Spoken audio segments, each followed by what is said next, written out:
Hey, what's up, everyone? Just sort of a quick react to an interesting interview that TheForce.net did with Bill Slavichek. Bill Slavichek's got a new book out all about his time at West End Games. He was critical in driving a lot of the creative process there in writing lots of the books and writing lots of the guidebooks that are available. Just an amazing, important contributor to the Star Wars expanded universe. One thing that really struck me, though, and by the way, I haven't read the book yet, which is now out, and I want to save all my comments about the book until I've actually had a chance to read it. But one of the most interesting things about the interview is the way the questions sort of start off saying, hey, look, you were around before there was even an expanded universe. And what I find frustrating about that is it connects with this weird myth. One of the weirdest, I think, of all the weird things that people say about the EU, I think one of the weirdest is that they say, well, there was a time basically where there wasn't an expanded universe, and sure, there were the films and whatnot, but then this EU thing came along years later. And I think people try to do that in order to sort of, I think, kind of stir confusion around just how connected the early content was. So when someone says something like, oh, well, before there was an EU, well, you sort of presume they mean that, prior to this period of time, there were basically just the films. And often, incidentally, what they mean when they say that, there was a point at which it finally started, they're usually talking about the Thrawn trilogy. Those that are slightly more in the know or slightly more sort of intellectually honest will recognize that maybe it's the West End Games era, which Bill Slavichek was heavily involved in, maybe sort of constitutes sort of the beginning of this EU, and that takes, that sort of starts to take shape in like the mid to late 80s. But, of course, we all know, for instance, that the novelization of A New Hope came out in November 1976, before the movie even came out. So if by an expanded universe we mean things beyond just the core films from the start, the film was already late to the party, right? And that there's a sense in which there's a broader world out there of content beyond just what you see on screen. Of course, we can't forget the fact that the comics began their adaptation, right alongside the films, right? We can't forget that there are early trilogies, the Brian Daley Han Solo trilogy, and the L. Neil Smith Lando Calrissian trilogies. I mean, maybe people want to use the term EU as a term of art to describe something they think that matters more to them about something that happened in the late 80s or early 90s. But I mean, in terms of connectivity, right? I mean, I can't go into, there's not enough hours in the day to go into all the ways in which both some of the early stuff is connected and the way in which they were consciously trying to ensure it was connected to the films and the rest of the saga, therefore making it really an EU. Well before Bill Slavichek even showed up to West End Games, right? And this isn't to in any way undermine his contributions or West End Games' contributions to the EU lore. It was critical in bridging the gap in the dark years between the films and the early cartoons in the 80s and the reinvigoration of the EU with the Zahn trilogy. But make no mistake, the EU was always there.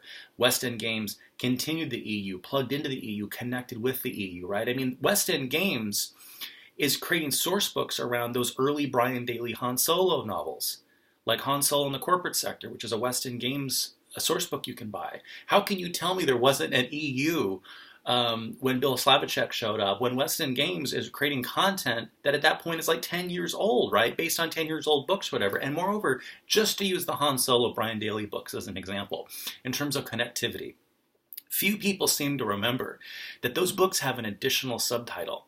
It's not just, Han Solo and the Lost Legacy. It's not just, it's Han Solo and the Lost Legacy from the adventures of Luke Skywalker, which is sort of the subtitle, actually, if you guys recall, from A New Hope, the novelization, right? This whole thing, right? The whole conceit of Star Wars, it's ripped from the pages of the Journal of the Whills, right?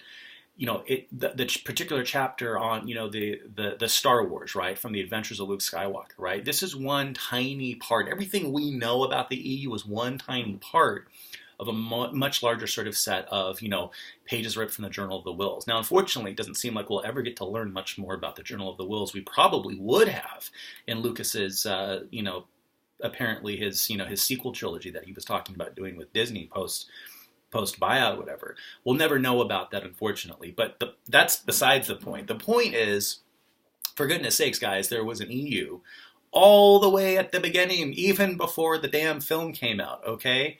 And there's just constant proof, whether it's interviews with Archie Goodwin about the licensing process he had to go through and the sort of the creative narrative checks he had on what he wanted to do with those stories and how Lucas was involved in those ways, and then Lucasfilm and the licensing structures he'd set up, right down to how it is that they're even conceiving and framing the books.